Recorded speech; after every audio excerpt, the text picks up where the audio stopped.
Now, the Duke had a reunion with his father, which we've talked about, but he actually had another family meeting in Kensington Palace that hasn't been spoken about much. It's clear nobody does it better. Yeah. A lot of focus was put on the fact that this was huge. Yeah. This was a state visit, not just unprecedented for a second state visit for a president, but the size of it. I mean, I think I read almost twice the size of Macron's. Yes. Yeah. Oh, that would appeal to the president. No. Yes. I have to mention, we did speak to the office of the First Lady, and they did tell us that the engagement between the First Lady and the Princess of Wales was, quote, absolutely a highlight for her. Hello and welcome to a new episode of the Right Royal Podcast with me, Andrea. And me, Emily. What a week it's been in the royal world. From emotional reunions to historic visits, we've had it all. Absolutely. I'm just back and still recovering from Windsor Castle, where President Trump and the First Lady Melania Trump were given a truly majestic welcome on their second state visit, a spectacle like no other. I can't wait to hear all about it from you and from our guest today, American TV journalist Chapman Bell. Quite the glittering affair. But of course, there are two other major royal moments we have to talk about first. Yes, Prince Harry returned to the UK and spoke exclusively to Hello at the WellChild Awards. And the royal family also gathered for the funeral of the Duchess of Kent, a moving occasion attended by most of the royal family, from King Charles and the Prince and Princess of Wales to Prince Andrew. A rare public outing for him. There's a lot to unpack. Shall we dive in? Let's do it.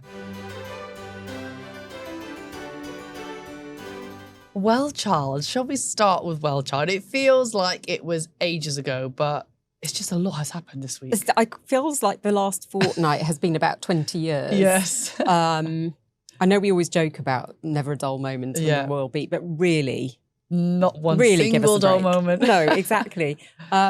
We had Prince Harry's return to the UK. It was action-packed. He did a lot of engagements. But the one that obviously was really important to Hello was the WellChild Awards. We've been media partners for many years. And our Chief Content Officer, Sophie Vokes-Dudgeon, did manage to have an exclusive chat with Prince Harry afterwards to hear a bit about, his thoughts on that 20th anniversary milestone. And he said some really interesting things about the importance of bringing your children up to help others.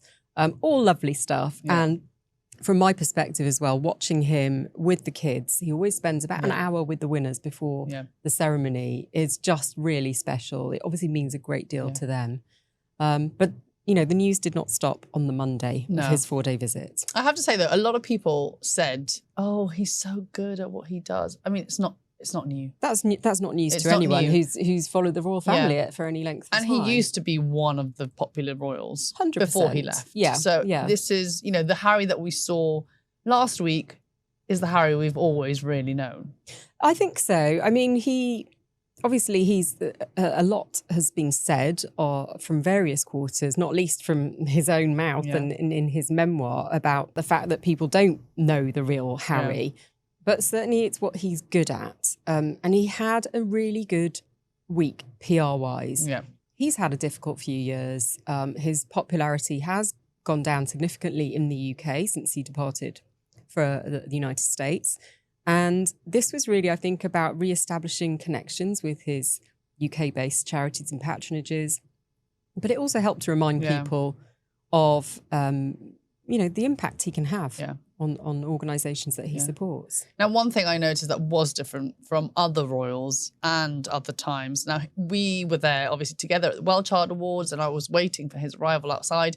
Now, what got my attention was the fact that there were no bike escorts. So when he visited the UK, for those who obviously, don't live in the UK, there was, London mainly, there was a tube strike. Yes. It was hell on earth, I have to say. Yeah. Getting anywhere, the roads, it was the roads were absolutely gridlocked. Yeah, it was impossible. And he doesn't have what the other royals have, which is that police escort that gets the outriders. Yeah. So you'll see, if you ever see a royal travelling through central London, there's usually a couple of cars, one with protection officers in. There'll be police outriders, so a couple of motorbikes with flashing lights going ahead. Yeah. You always know when the royal's about to arrive because you hear the motorbikes. You hear the whistle. And then you hear the whistle. And that's when I always look up and go, oh, who is it? So that was really notably absent. But then Yeah. that has been the case for the last few years, actually. But I think people picked up on it a lot more because obviously since then he had his security case against the Home Office, which he subsequently lost. So to all intents and purposes, this looked like he had put that behind him and was very much focused on moving forwards. And that's definitely what sources close to him have been telling me for quite some time. But then he did give quite an interesting interview to the Guardian newspaper. Yeah. And I think we should just for context explain that we learned at the end of that week that he had made a secret trip to Ukraine. Yeah. And this was related to the Invictus Games Foundation. He took with him friend of the podcast, David Wiseman. Shout out to David if you're listening, among others. And this had been in the diary, I think, for a long time. He'd gone at the invitation of the Ukrainian government. It had been signed off by the UK government and the king. And so, he was also sort of re-establishing himself on that international stage as well, somewhat.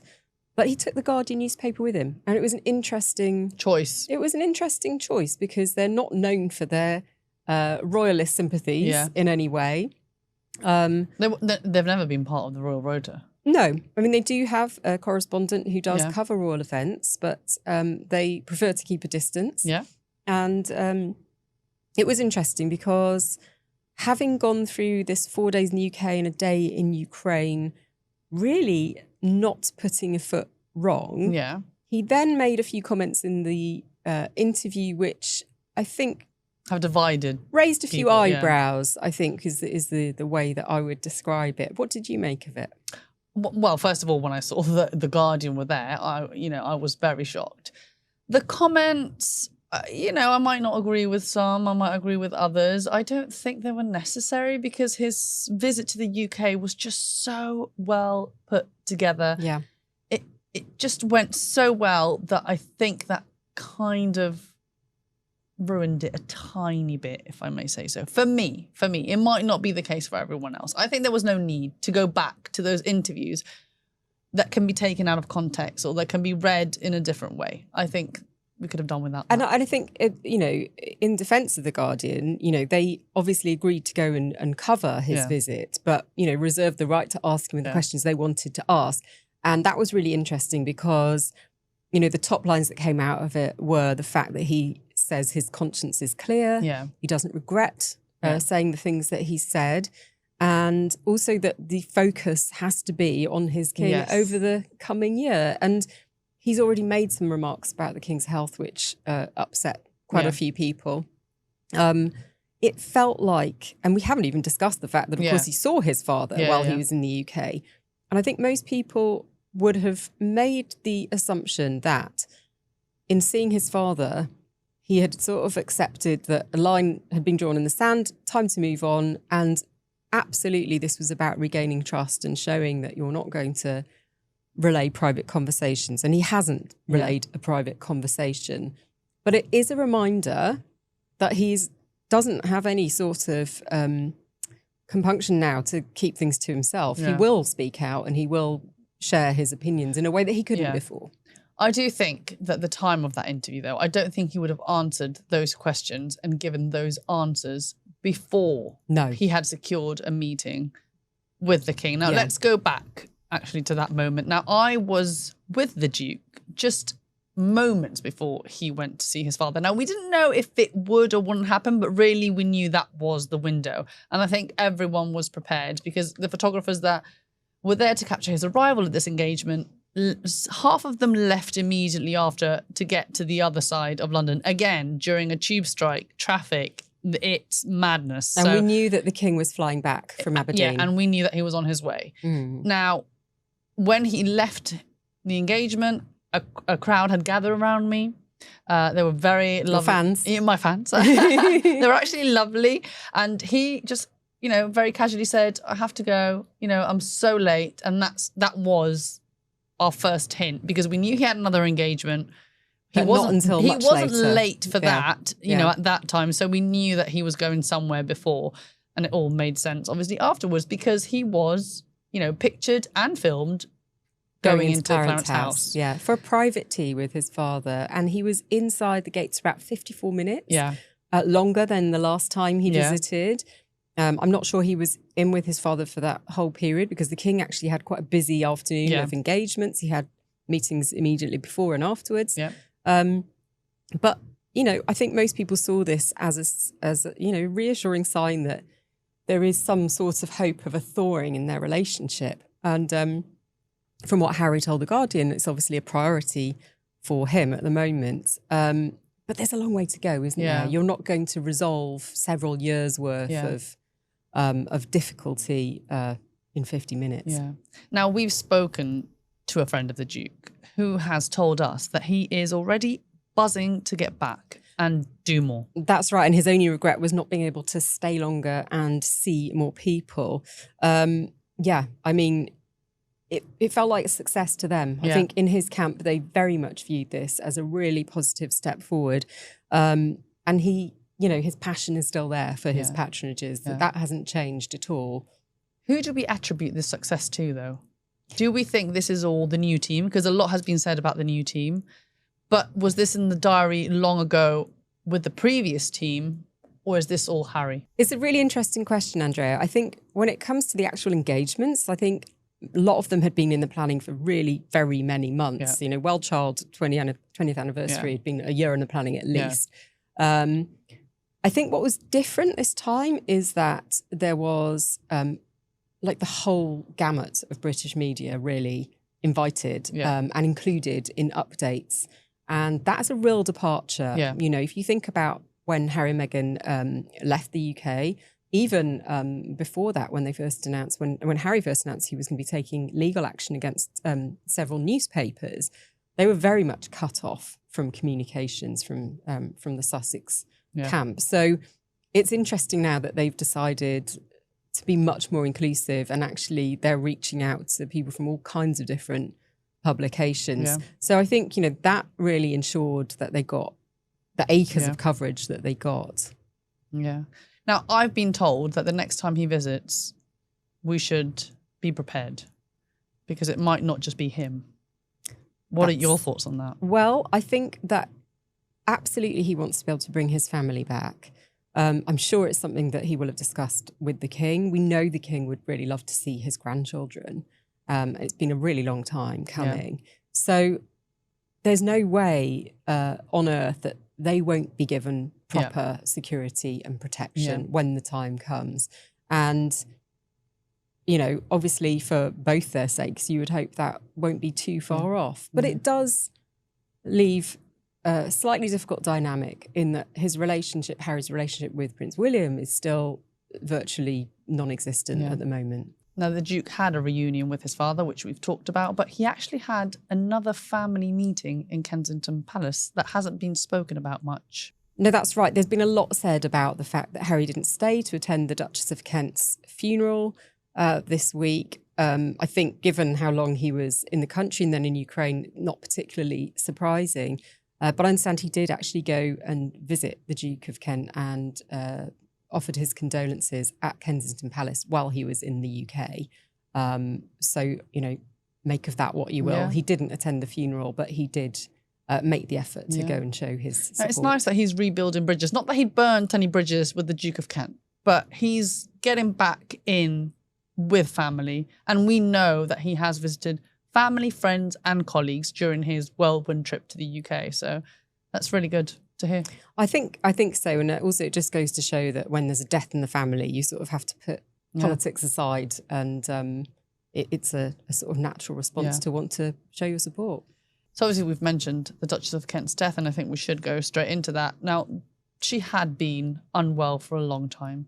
She had. She was 92 years old, really quite a remarkable woman who perhaps didn't get all the credit she deserved. But then again, she didn't really seek it out. In fact, she actively, you know, turned her back on royal duties, having been a very long-serving member of the royal family, to become a music teacher in Hull. If you're not from the UK, that's up in Yorkshire. She taught in a primary school there. She was known only as Mrs. Kent, the music teacher. And she taught there for 13 years without anyone else, other than the head teacher, a lady called Anne Davis, knowing her true identity. And she did this with the late Queen's permission.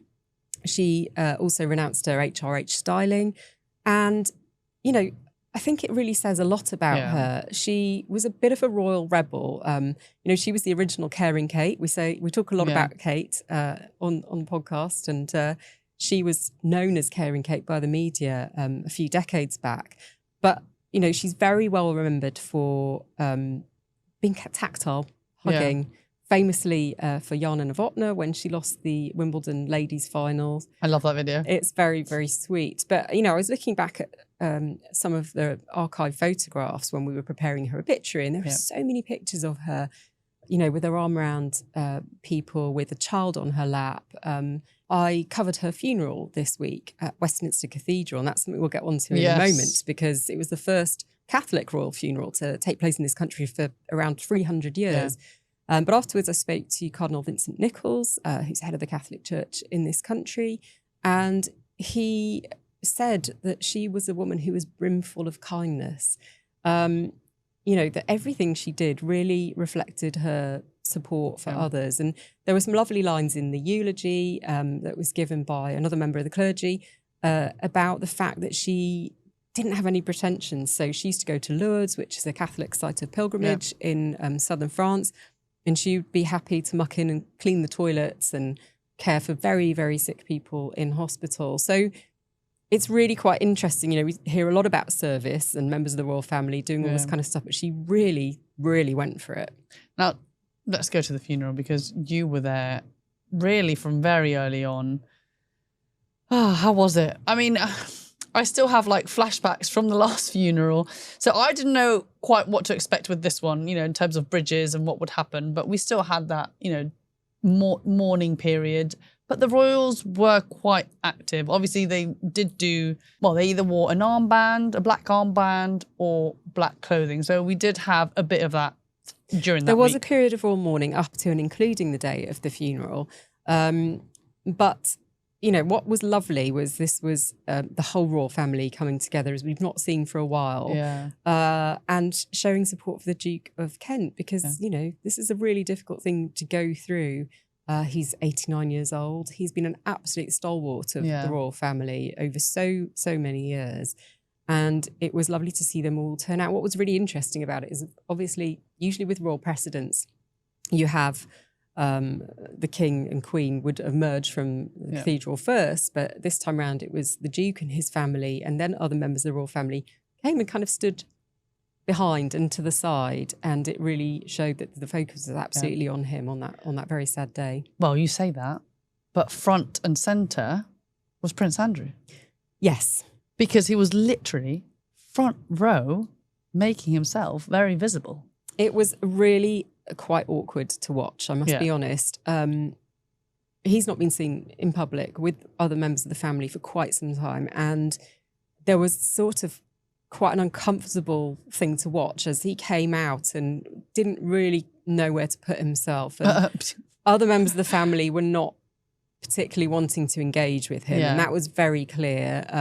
You know, Sarah the Duchess was with him. She was trying to engage people in conversation. Well, there's a video. I have to kind of narrate this to our listeners. There is a video of Sarah Ferguson behind the Princess of Wales, and she is looking silently, you know, quietly at, you know, the Princess of Wales. And it's like she's thinking, what can I do to get into conversation with her and Prince William, who is by, you know, Kate's side.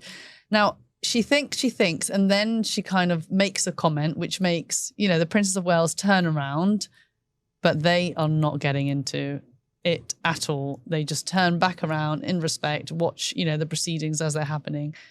It was very uncomfortable to watch. It's uncomfortable, but also not surprising, you know. It's very clear that the Prince of Wales, where he stands on the situation with his uncle, you know, he feels very strongly that, you know, this needs to be dealt with and perhaps hasn't been dealt with sufficiently. Yeah. And it would be really interesting to see what happens in future, whether or not Andrew will ever be seen again at family events like this in public. I mean, I doubt it. But to me, it's so interesting that every time he is seen, instead of just being discreet, you know, just being at the back, quiet, he always comes to the front and center, which is, you know, you would think he would do the opposite. Well, I think it comes with the territory. You know, he was for a long time much higher up in the line of succession, and perhaps that's what you come to expect. Yeah. Now, there was one noticeable absence: Queen Camilla. Queen Camilla, who was struck down with some sinusitis, which is really nasty infection, and wasn't feeling very well, and so had travelled down from Scotland to attend, but sat it out, you know, knowing that she had a very intense day ahead at the state visit. In fact, 2 days, she's carrying out an engagement with Mrs. Trump this morning. So absolutely made sense for her to take her foot off the gas and focus on getting well. I have to say, she wasn't there to take care of King Charles, but King Charles was very well taken care of, because there is an amazing moment that we've obviously got on our socials, and it's the Princess of Wales going to give him a kiss, a little curtsy, and it's just over 12 million people have loved that clip. So I'm glad I filmed it, including us, exactly. No, it was lovely to see, and actually even before that, Lady Gabriella Windsor came over and gave him a kiss. Oh, he was stood next to Sophie Windsor, Lady Sophie Windsor, and he's clearly, you know, he's the popular one in the family. He's very popular, but you know, he's a very warm person, and you can really see that in the way that other people react to him. Yeah, he's in his cuddly era. He's in his grandpa era. Yeah, I love that. Now, we spoke about Camilla, how she was too ill to attend the funeral, but she was back up and running, fully recovered the next day for the busiest state visit.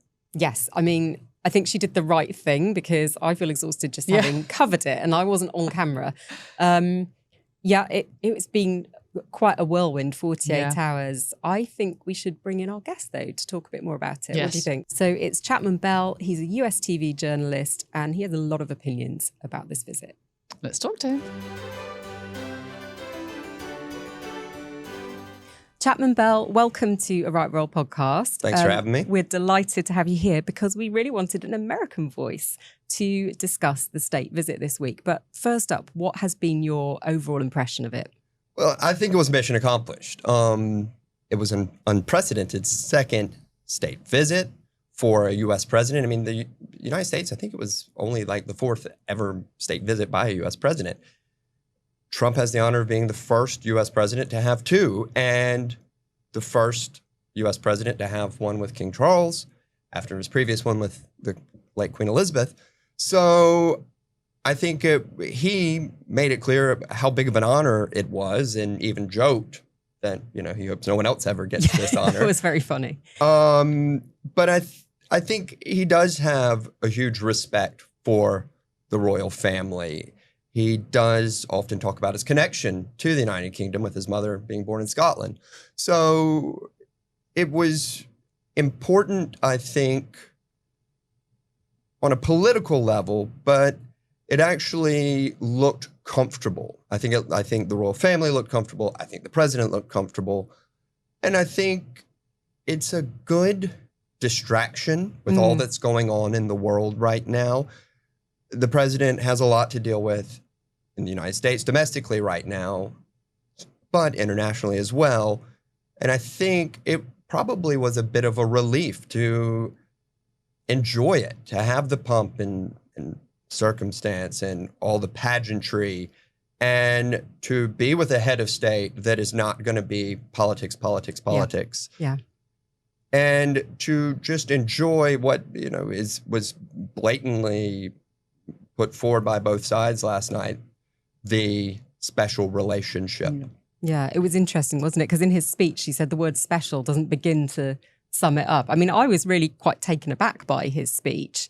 I think because the president sort of riffs quite a lot and, you know, is very open and sort of speaks his mind. I think some of us watching sort of anticipated that it might have been a bit less predictable than it was. And it was unpredictable in that it was just genuinely full of admiration and praise, wasn't it? It was a lot of admiration. It was a lot of praise. There was a lot of commentary where people were expecting, as usual, for the president to go off on a tangent or riff a bit. And maybe he did with the little jokes at the beginning, but for the most part, I think people, from what I've watched or what I've read, there'll be people breathing a sigh of relief that he stuck to the speech. And the speech was full of admiration for the United Kingdom, and it did feel genuine that it was a huge honor for the president to receive this second state visit and to be there at Windsor Castle in such a grand setting. Yeah. A lot of admiration for the Princess of Wales as well. Yes. A lot of beautiful, you look healthy. I mean, he called her radiant, healthy, and so beautiful. And then he turned to her as if to sort of emphasize it. It's true, so beautiful. I mean, they appeared to be getting on like a house on fire. Yeah. Well, and it began, there were lip readers saying as soon as he stepped off the helicopter, that was one of his first comments. You look beautiful, so beautiful. Yeah. It does appear that through various meetings that the Prince and Princess of Wales have developed a cordial relationship with President Trump. And I think it's interesting that the president did comment about this in his speech as well. And I think he clearly holds some sort of admiration for the future king of the United Kingdom. And, so I think he's, it is clear that he holds a special, bond with these two. It was, for me, it was very clear this state visit was a lot of, Prince William and Catherine in the centre. Yeah. And that was clear to see as well in the engagement that, the Princess of Wales did with Melania Trump. Now, that engagement feels like it was really thoughtful, like put together. Yeah. A lot of communications between the offices, Kensington Palace and the office of the First Lady. It really felt like there's a lot, like a relationship building there. Well, absolutely. And like nothing is left to chance, is it, Chapman, on these big state occasions? But I think the fact that Kate and Melania did something together so publicly, and Queen Camilla, because she visited the Queen Mary's Dolls House and the Royal Library at Windsor with her. But it really was sort of paying her respect. And someone explained this to me at Windsor, that for the president, it's almost as important that Melania is shown the respect that he thinks is due to her as well. And that is almost a key part of this big welcome. It was making her also, play a significant part in it. Yeah. I think, it's important to remember these events are so carefully and meticulously choreographed. I mean, months of planning, even days to set the table. Yes, it took a week apparently. Yes, so nothing is left to chance. That said, with everything being so carefully choreographed, it's not easy to make it look seamless and to make it look like it's as organic as it was. And I think there are moments in there that helped this. Whilst the president was walking through the guards, the little joke by the king saying, well, watch for the sword. These little moments help bring it down to a level where you see that it's not all business. There is a relationship that isn't just being made, that's being continued, that it's already began. I have to mention, we did speak to the office of the First Lady, and they did tell us that the engagement between the First Lady and the Princess of Wales was, quote, absolutely a highlight for her. So it's clear that... And, we should just mention the honey. Oh, the honey, of course. The honey. There's, we talk about honey a lot on this podcast, don't we? It seems to be quite the royal hobby on both sides of the Atlantic. And it was very sweet. The First Lady brought jars of White House honey to give to the squirrels at the Scouts engagement. And neckerchiefs. And neckerchiefs. And then the Princess of Wales made them, or they had made for them, sandwiches using honey from Anma. So just in case anyone was in any doubt as to the royals' dedication to honey, there we have further evidence. But I digress. We were just chatting before we started recording, Chapman, about fashion. Obviously, you're all over this. Yeah. Your subject.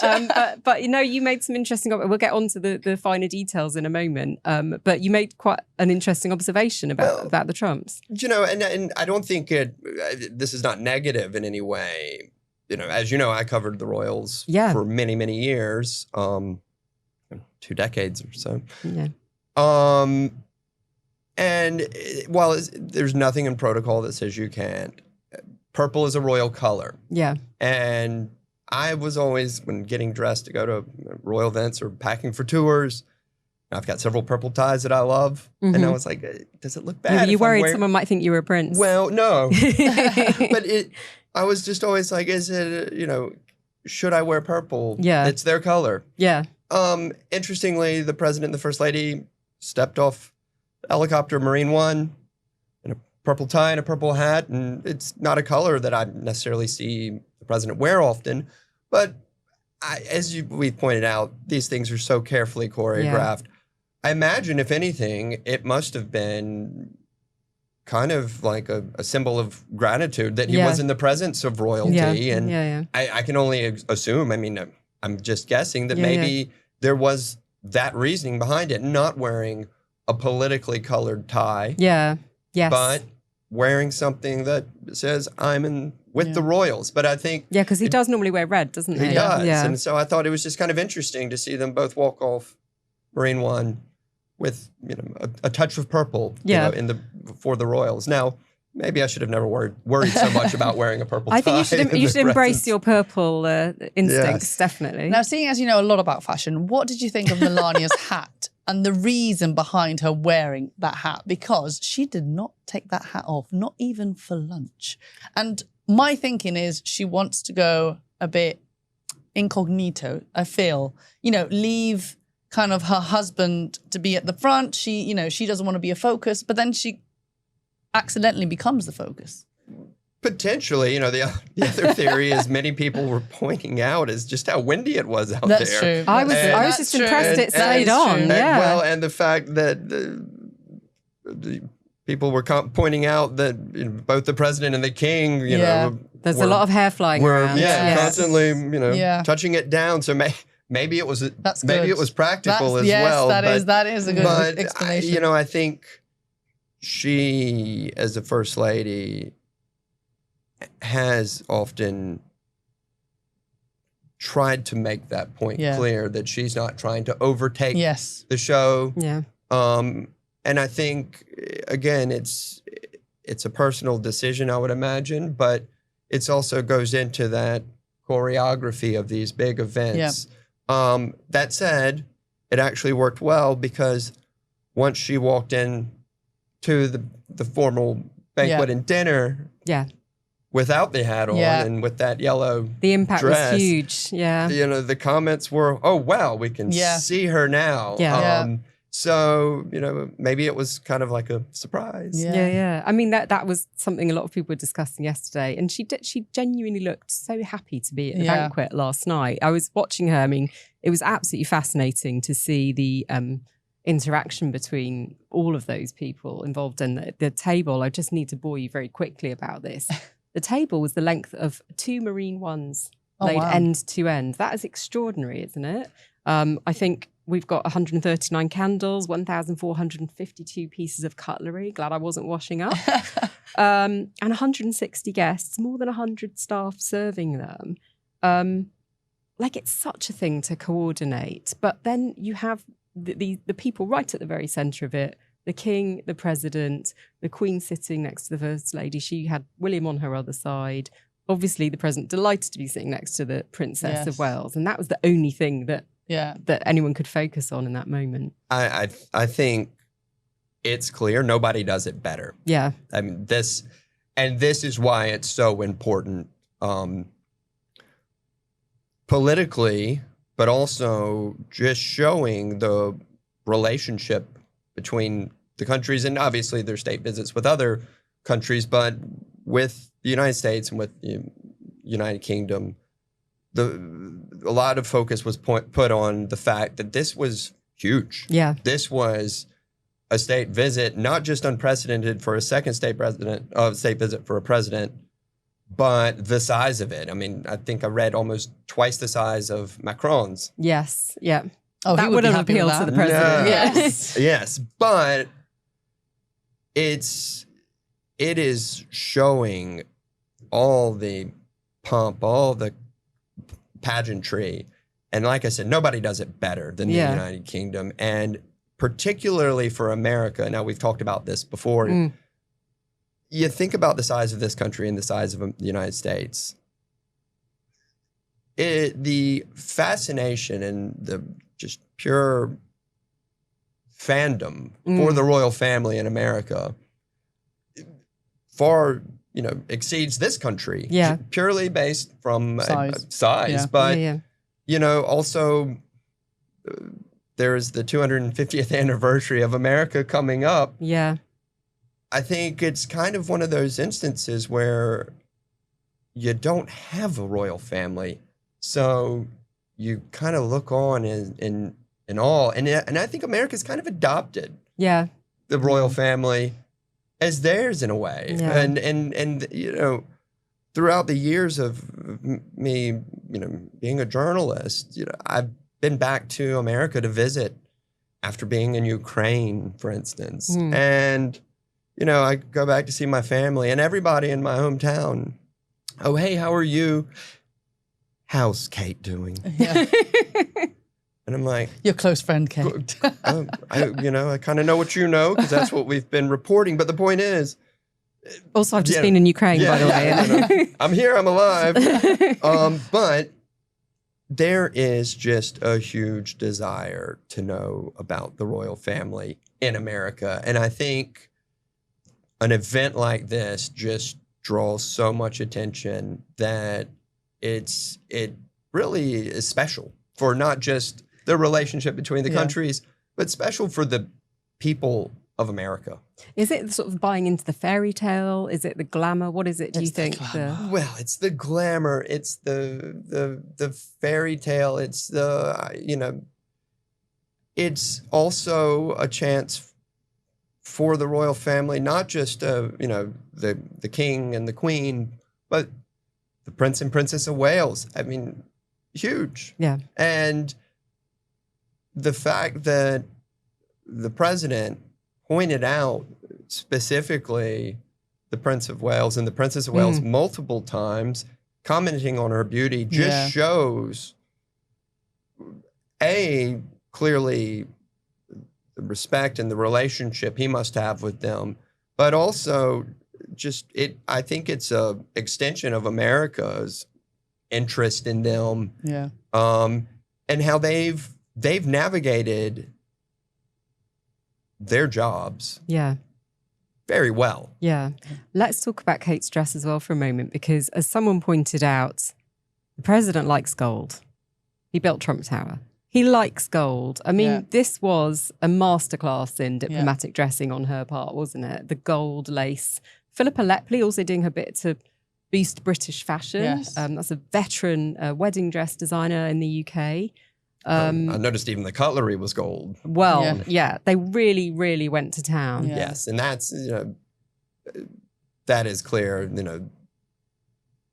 this is what the president likes. He likes glitz, he likes glamour, and it was on display. And, obviously, the palace isn't going to roll out paper plates and plastic cutlery. No. But that said, there's certain little attention. Yeah. I mean, this is also not their only setting of cutlery, I'm sure.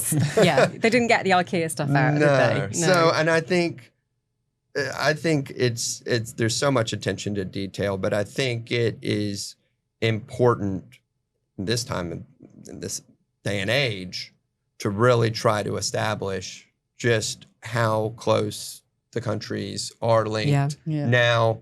And there was a lot going on about history. Yeah, there was a lot of reference. There was a lot of historical reference, and even down to the present that the president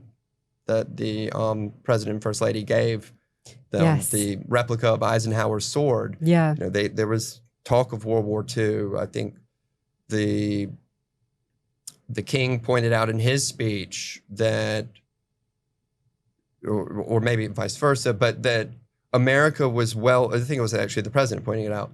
America was ready to go and well established after their independence, but because of the framework and the groundwork laid out by the British. Yeah. So there was a lot of historical references, and I think, you know, putting the strength in allies is kind of that political side to this, but again, wasn't necessarily the focal point, but it really just established just how important it was and how much it meant for both parties. My question is, who goes first in deciding the theme? Because we knew Melania was wearing sunflower. Sunflower yellow, yes.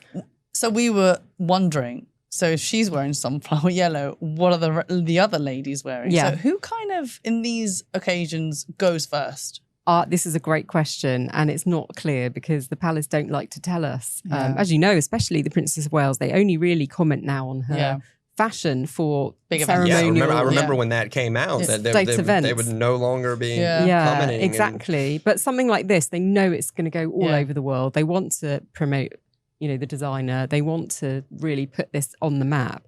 But it's interesting you say that about the yellow, because I was thinking to myself, well, sunflower yellow, I mean, it's interesting. Usually you'd expect red, white and blue in this situation. Yeah. But they also needed to make it look different to the Macron visit, which again had red, white and blue. Yeah. And this was a really neat way of doing it. And even down to the flowers on the table, all handpicked from the Savile Garden at Windsor and the palace. There were a lot of yellow blooms among them all. So yellow is a very peaceful color. Yeah. Exactly. Yeah. And nothing is left to chance, even down. And I'd have to say this really amused me, to the playlist. Now, at state banquets, you always have the Countess of Wessex String Orchestra playing. They tend to play like a medley, some classical pieces, some things from musicals, movies. There's always a bit of James Bond thrown in. They did go James Bond here, though. They did go James Bond. They also went for Nessun Dorma, Pavarotti's version. They also went for some Elton John, Tiny Dancer. Wow. And I thought this was interesting in relation to tariffs, You Can't Always Get What You Want by the Rolling Stones. Yeah, that was an interesting choice, but I love that they rolled out the Rolling Stones. They went for it. Visit. Yeah, we were a little bit baffled by the musical choices, and I talked to some colleagues from the White House press corps, and they were saying, look, these are all songs that he has on his playlist, and they know because it's played in the Rose Garden at the White House. So yeah, I mean, they could have done YMCA. We know that's a big favourite. It maybe wasn't right for the setting. That really would change the dynamics. I think it would have. State visit and a formal banquet, but who knows? I mean, maybe if there's a third. Yeah, maybe if there's a third. Yeah, village people. Going back to guests now, surprisingly compared to the other one, very scaled back in terms of Donald Trump's family. We only really had Tiffany. Yes, and her husband. Yeah, and her husband. Why is that? Well, I think this is kind of this Trump administration is Trump 2.0 in the sense that he does not have his family as involved in this. Ivanka's not there, really. Jared Kushner, who was front and center, it's a different term. Yeah.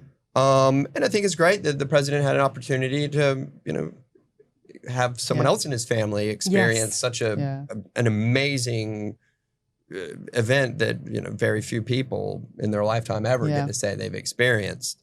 Also, interestingly, the guest list we were discussing. Look at, I think it was Obama's. It was Hollywood heavy. Yeah. While we were pointing out that this is a great event and it's not heavily political, it does have connotations, and the fact that it was heavily tech CEO driven does show kind of the underlying themes of what's trying to be accomplished, particularly with the president now meeting Sir Keir Starmer at Chequers to lay out some more to talk about the serious stuff. To do the serious. Well, I woke up this morning, actually, you say that, to a headline that Britain has secured £150 billion investment from US firms, mainly from tech. Yes. So a lot of people always ask, oh, what's the point of these things? You know, why are we doing these state banquets and all the fuss? And this is really why. Well, you know, it's interesting. I was thinking about the previous state visit over the last couple of days.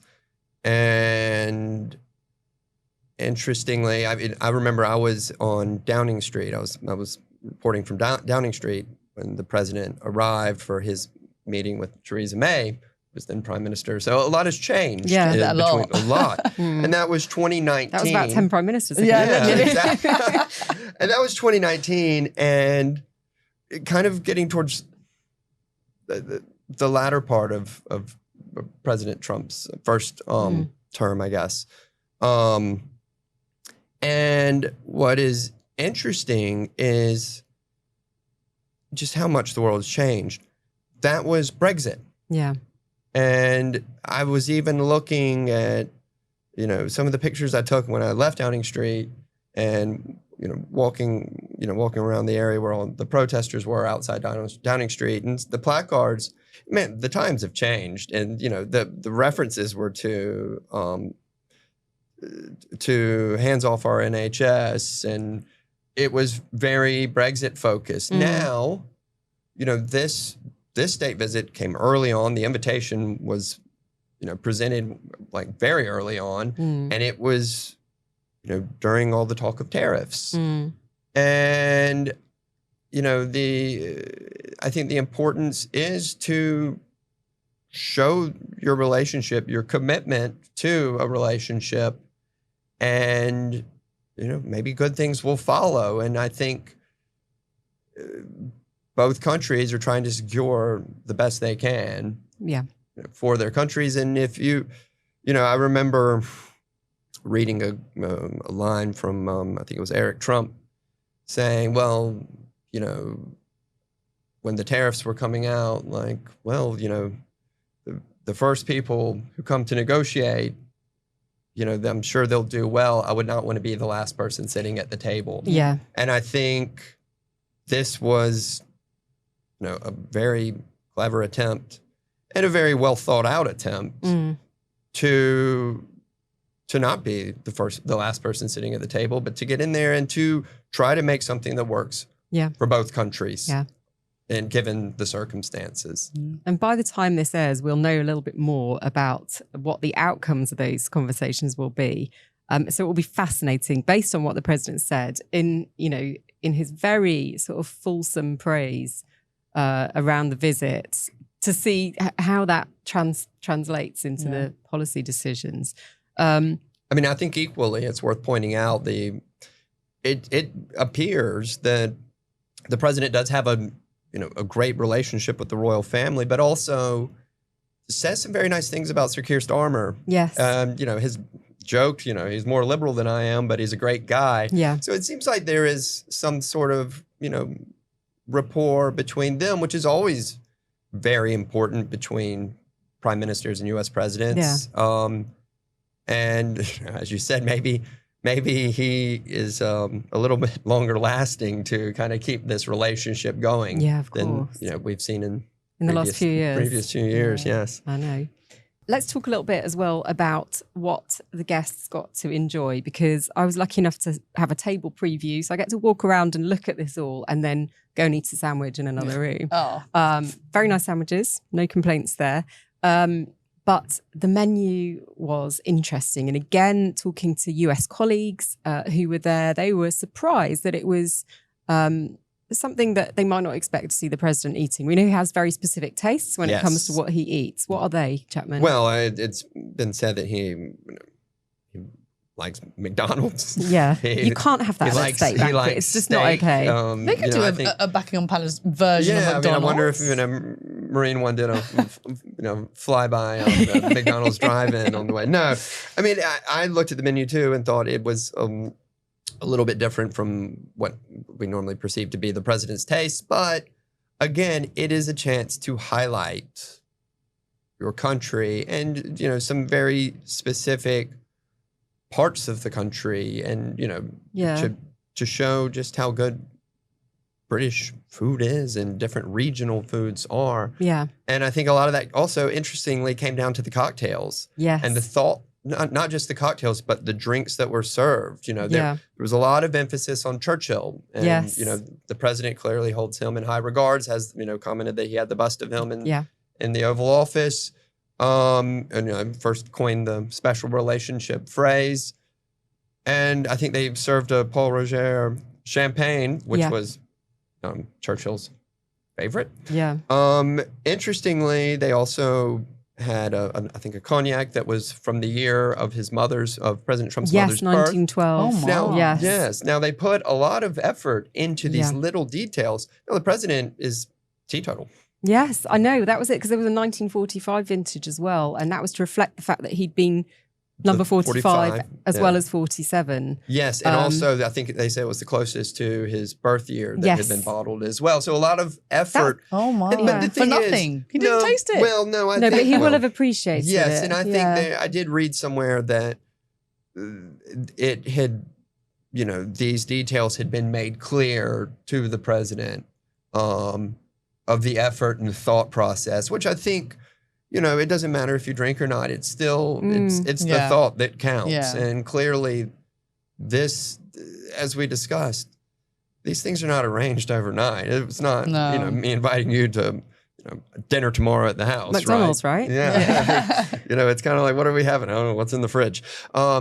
There's a lot of thought that goes into this. So I think there was, I love the cocktail as well, was kind of whiskey sour, wasn't it? Using a Johnny Walker. Yes. So it was a blend of the nations. Yes. And I think that's, again, what was trying to be accomplished was to show just how close the two countries are, despite splitting, you know, almost 250 years ago. Yeah. And it seemed like it went pretty seamlessly. Now, I even think the way we talk about the choreography, but whilst there were protests going on, you know, the state banquet held at Windsor Castle. You know, the helicopter was able to fly straight into the walls. The president not going to Downing Street this time, but meeting at Chequers. Chequers. So it's an attempt, I think, while you're not trying to censor protests because they are going on, but for them not to take away, you know, because they're still getting mentions, they're still getting coverage, but not to take away from the importance of this state visit and the importance of the relationship for the two countries. I was going to ask you about that because, again, it was something that we were discussing yesterday at Windsor. In many respects, this looked like it was made for TV, and you've worked in TV for many, many years. What's your take on that? Because there was no public element of it at all. No, there was not. And you know, the president himself, who, you know, has a history in reality TV and has made comments before of, oh, that's going to make great TV. You know, how much influence the United States, the visiting country, has on a state visit, I don't really know. That said, it was great TV, and seeing just the table laid out, the grandness of the table, the guards, the flyovers, the, you know, just how big the pageantry was, is great TV. And I think it probably had a lot of people in both countries glued to their television screens because it is the best of the best. And I think the president even said, this is one of the highest honors of my life. And it seemed he genuinely meant that comment. And it was,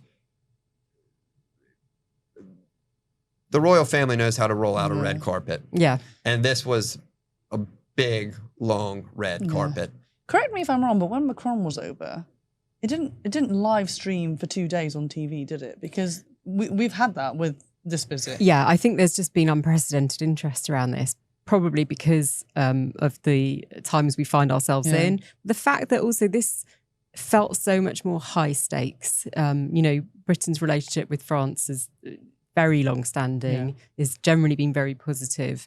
But because of the situation with tariffs and just geopolitics in particular at the moment, this really, I think, had a real sense of urgency to it in many ways. Well, and I think given everything that's happening in the world right now, in a deeply divided America and the UK. And the UK, yeah. I mean, the protest just before the visit. But it's deeply divided around the world. And I think the world is going through a very tumultuous time right now. And that's why these things are good. It is nice sometimes to take a break. Yeah. Because while you don't want to take away the importance of the important things that, are happening around the world, you can get oversaturated with doom and gloom. And it's nice to see a bright spark in the world and to see, okay, you know what? A show of unity. A show of unity and a show of, okay, there are good things happening in the world too, potentially. Now, I'm sure people would argue, okay, well, what's so good about, a royal family showing off all their assets, blah, blah, blah. But it like you mentioned earlier, it is the fairy tale as well. And I think that's important to have something, I guess, other than sport to step away from and say, okay, I just need to see something good happening in the world and see some people paying each other compliments. Yes, it doesn't happen very often. Not from politicians. No, and and to give just long speeches that are full of praise and compliments and thanks.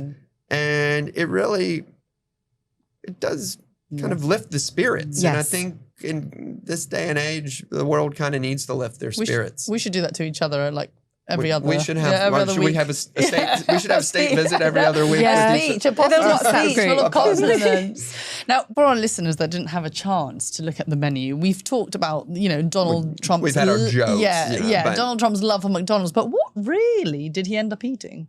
Well, as you say, something that you might not expect: panna cotta of Hampshire watercress with Parmesan shortbread and quail egg salad. And then an organic Norfolk chicken ballotine wrapped in courgettes with a thyme and savoury infused jus, followed by a vanilla ice cream bomb with Kentish raspberry, sorbet interior, and lightly poached Victoria plums. Well, that sounds really good. It sounds delicious. I'm hungry. But also, it's the point of highlighting, Hampshire, Kent, Norfolk. It's it puts the country on the map. It's not making it all about, it's showing there's more to the UK than London, I think, particularly for an American audience, but also what they have to offer. And I think, if they have any leftovers, I'd be more than happy to drive out to Windsor. I would have been very happy to help with the washing up. Maybe not for that much cutlery, but too much. Another thing I was thinking about that was quite poignant was on this visit, the president, who clearly held the late Queen in high regards, as did much of the world and a lot of America. And, she was the one constant through so many challenges for so many decades. Yeah. And, he did pay his respects and lay a wreath at her tomb in Windsor. Highlight that, or compare that to his last state visit, where he laid a wreath at the tomb of the unknown warrior at Westminster Abbey with the Duke of York, who was noticeably absent. Well, who was not a working royal anymore, but it just shows how much times have evolved, how much has changed. Yeah.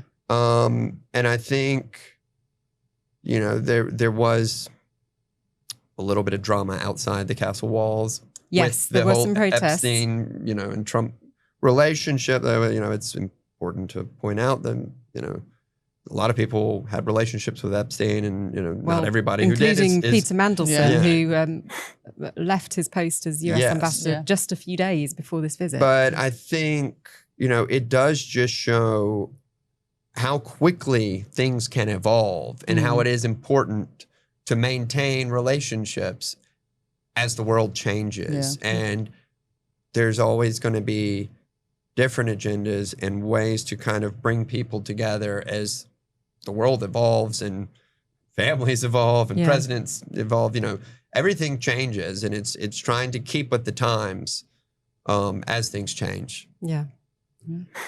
Now, before we wrap up, I would love to know, from 1 to 10, what are you giving the state visit?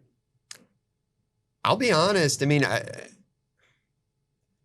don't know that anything was done badly. Yeah.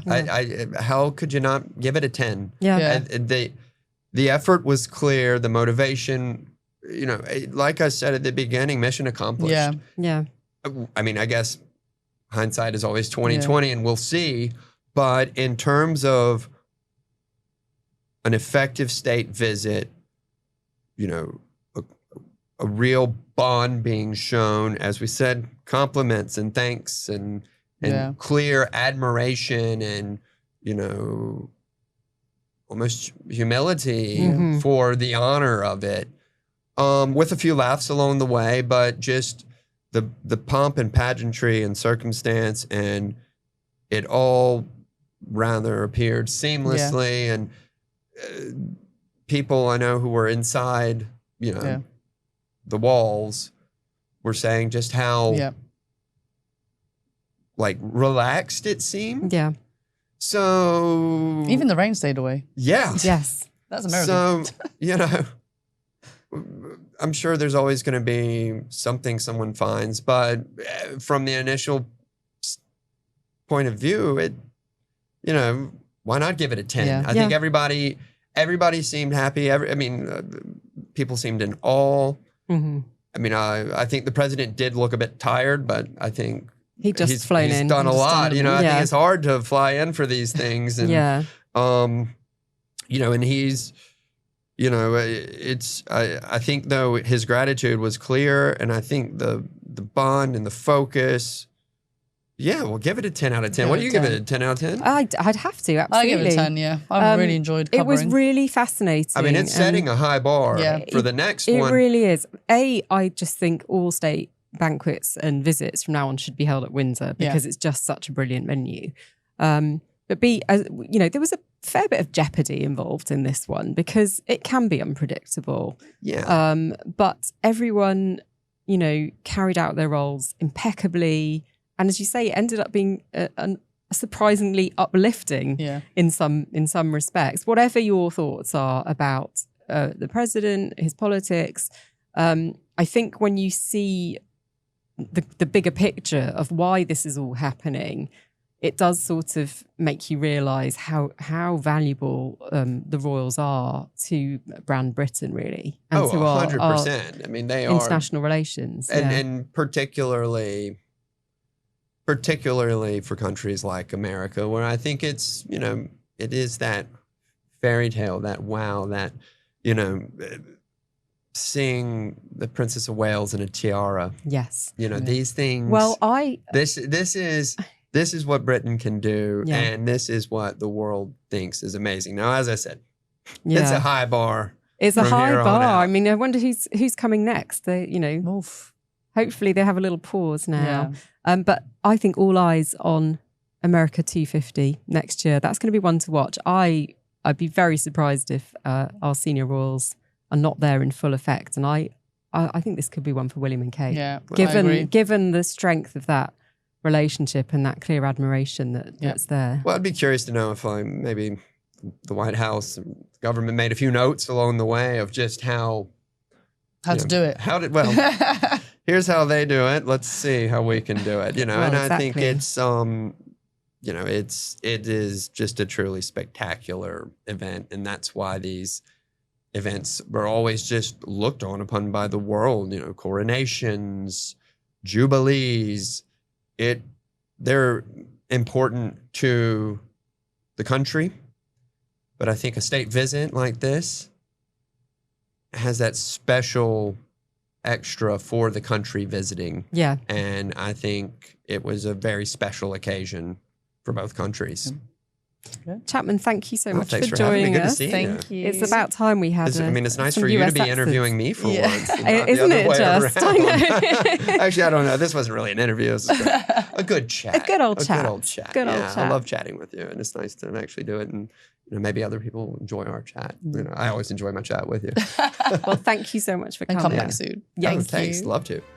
And that's everything from us today. Thanks so much to you and Chapman for joining us. We'll be back soon with another packed episode. In the meantime, get more from Hello with our entertainment podcast, The Daily Lowdown, available on Spotify, Apple, and wherever you get your podcasts.